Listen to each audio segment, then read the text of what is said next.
आज Doubtnut app download करें। Doubtnut पर अपने सभी गणित, रसायन विज्ञान, भौतिक विज्ञान और जीव विज्ञान के डाउट्स का करो सफाया। बस प्रश्न की फोटो खींचो, एक ही प्रश्न को क्रॉप करो और तुरंत वीडियो सोल्यूशन पाओ। अभी डाउनलोड करें। हेलो दोस्तों, आइए देखते हैं एक प्रश्न। किसी वृत्त में केंद्रीय कोण 90 डिग्री वाला एक त्रिज्यखंड काट लिया जाए तो वृत्त और कटे हुए भाग के क्षेत्रफलों का अनुपात क्या होगा।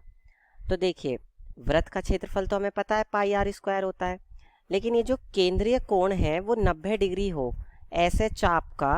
अब त्रिज्यखंड कैसे बनेगा? त्रिज्याओं से बनेगा। तो मैंने मान लिया एक वृत्त है जिसका केंद्र O है और इससे की त्रिज्याएं OA और OB हैं, जो कि कितने कितने डिग्री पर है? 90 डिग्री पर है। तो इस चाप द्वारा क्या बना है? ये त्रिज्यखंड बना है। तो इसका क्षेत्रफल क्या होगा? ये जो मैंने छायांकित करा है। तो त्रिज्यखंड के क्षेत्रफल का क्या सूत्र होता है? पहले तो ये बता दीजिए। त्रिज्यखंड का क्षेत्रफल, त्रिज्यखंड के क्षेत्रफल का सूत्र होता है पाई आर स्क्वायर थीटा बटे में 360 डिग्री। अब यहाँ पर थीटा जो दिया गया है हमें, वो कितना दिया गया है? 90 डिग्री दिया गया है। तो 90 डिग्री बटे में 360 डिग्री, तो 90 से 360 कट जाएगा 4 बार में, तो ये कितना आ जाएगा? पाई आर स्क्वायर बटे में 4। ठीक है, ये तो त्रिज्यखंड का क्षेत्रफल आ गया। ठीक है, इसको हम A1 मान लेते हैं। तो A1 तो ये हो जाएगा। और इन्होंने हमसे क्या पूछा है कि वृत्त का और कटे हुए भाग का क्षेत्रफल। तो हमारे पास वृत्त का क्षेत्रफल क्या होता है? वृत्त का क्षेत्रफल, वृत्त के क्षेत्रफल को हम A मान लेते हैं। तो वृत्त के क्षेत्रफल का सूत्र होता है पाई आर स्क्वायर।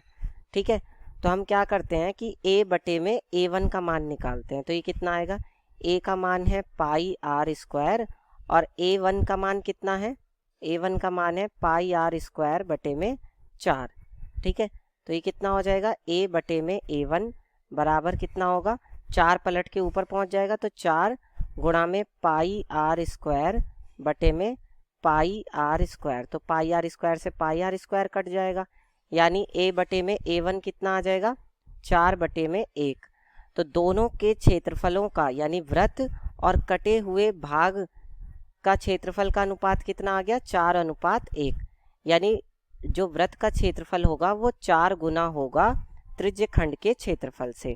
ठीक है, अब दूसरे में इन्होंने क्या कहा है हमसे? दूसरे भाग में 6 सेंटीमीटर त्रिज्या वाली किसी वृत्ताकार चक्रीय से 2 त्रिज्यखंड निकाल लिए गए जिनके केंद्रीय कोण 120 डिग्री और 90 डिग्री हैं।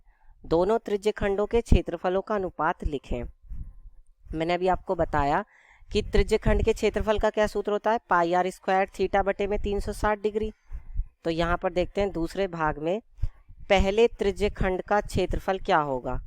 पहले त्रिज्यखंड का क्षेत्रफल, इसको हम मान लेते हैं A1। तो ये कितना हो जाएगा? पाई आर स्क्वायर थीटा 1 और बटे में 360 डिग्री।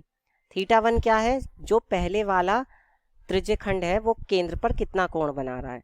तो पहले वाला जो है वो 120 डिग्री का कोण बना रहा है। ठीक है, तो यहाँ पर हम क्या लिख सकते हैं? पाई आर स्क्वायर 120 और बटे में 360 डिग्री।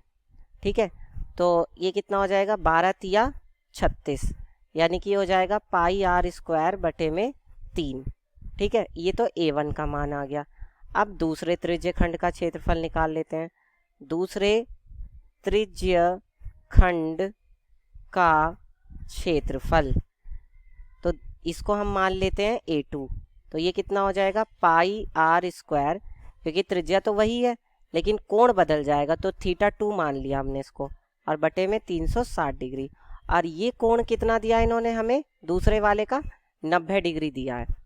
तो ये कितना हो जाएगा यहाँ पर? पाई आर स्क्वायर 90 और बटे में 360 डिग्री, ये सब गुणा में है। तो 90 से 360 कट जाएगा 4 बार में, क्योंकि 9 चौक 36 होता है, यानी पाई आर स्क्वायर बटे में 4 आ जाएगा। किसका मान? A2 का मान। अब हम क्या करेंगे? A1 बटा A2 करेंगे। तो उससे हमें क्या मिलेगा? देखिए, पाई आर स्क्वायर बटे में 3 और बटे में क्या आ जाएगा? पाई आर स्क्वायर और बटे में 4। ठीक है, तो ये कितना हो जाएगा? A1 बटे में A2 बराबर पाई आर स्क्वायर बटे में 3 और नीचे वाला पलट के क्या हो जाएगा 4 बटे में पाई आर स्क्वायर। ठीक है, तो पाई आर स्क्वायर से पाई आर स्क्वायर कट जाएगा, यानी A1 बटे A2 कितना आ जाएगा 4 बटे में 3। ठीक है, अब यहाँ से अगर हम A1 अनुपात A2 लिखें, A1 अनुपात A2, तो वो कितना आ जाएगा 4 अनुपात 3 होगा। यही हमें ज्ञात करना था। ठीक है, तो ये हमारा उत्तर हो जाएगा। उन्होंने क्या कहा है कि दोनों त्रिज्यखंडों के क्षेत्रफलों का अनुपात लिखें, तो ये हमने दोनों के त्रिज्यखंडों के क्षेत्रफलों का अनुपात लिख दिया। ये आपका उत्तर हो जाएगा। इस तरह से हल करके बता देंगे। कक्षा 6 से 12वीं से लेकर नीट, IIT, JEE वो एडवांस के लेवल तक 1 करोड़ से ज्यादा छात्रों का भरोसा। आज ही डाउनलोड करें डाउटनेट ऐप या व्हाट्सएप करें अपने सारे डाउट्स 8400 400 400 पर।